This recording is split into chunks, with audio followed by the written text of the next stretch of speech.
my best friend.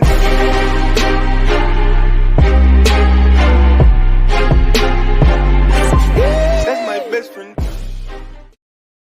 What's up, everybody? It's Dave Mo, and this is Money Talks, and I'm sitting around here looking to see what Hellcats are going for, and the reason being is because just now I was over here on ACV, and I want to say I seen one that is pending.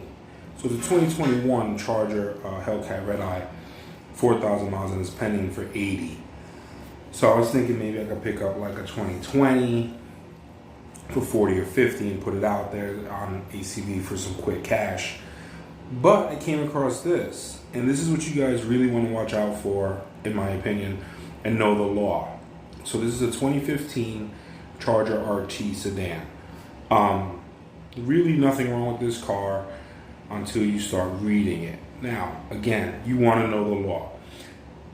Federally, if I'm not mistaken, they just changed the law that cars now have to keep the mileage, cannot use exempt status for 10 years. At least in the state of Florida, if the car was 10 years or older, you could write exempt and they don't track the mileage anymore. But what was happening was so many people were buying cars that were 11 years old and older and then rolling the clock back.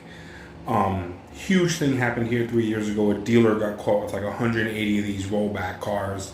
She was selling them to friends and family, rolling them back and then selling them to unsuspecting individuals that later on did a Carfax after the purchase and found out that the car had 300,000 miles, not 30,000, etc., etc.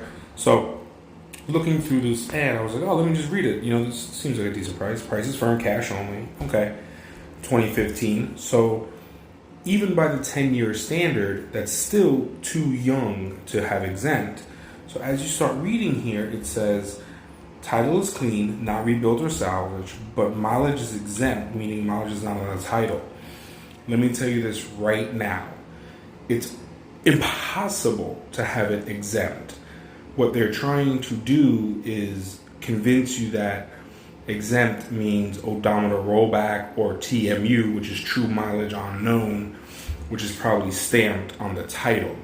So when you go to get it, if you're not knowing the law, and this is why it's important to know these laws in your states, guys, you could fall victim to potentially what I'm going to call a scam. You can go to this person and see what they have for sale. So he's a car flipper. All right, he's got two cars for sale. Maybe he's not a car flipper. He might not be. He usually selling two of his own cars.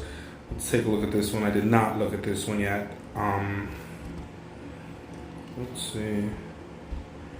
Private owner, no financing. So, he's got 5 ratings. He's probably a car flipper in all honesty. And with this particular vehicle, I would love to see the title. I would love to get the VIN number on this car and do a Carfax on it. He's saying it's got 95,000 miles on it now. You can see that right here underneath the 11,000. But you guys really, really, really have to understand when you're buying cars from people, at least here in the Tampa Bay area, everyone and their fucking mother sells cars. So know the law, know what to look for. Get yourself someone that can do like a $4 or $5 Carfax for you. Use the Manheim app. I prefer to use them both, and just know, really what you're getting involved with, because this guy here is definitely going to catch somebody because it's a nice looking car. And people are going to say, oh, well, the mileage is great. I'm shocked that a RT came without leather. I know all the RTs that I've owned have had leather. Clearly, it's got the engine. So, any rate, guys, make that money, but don't be no one's sucker.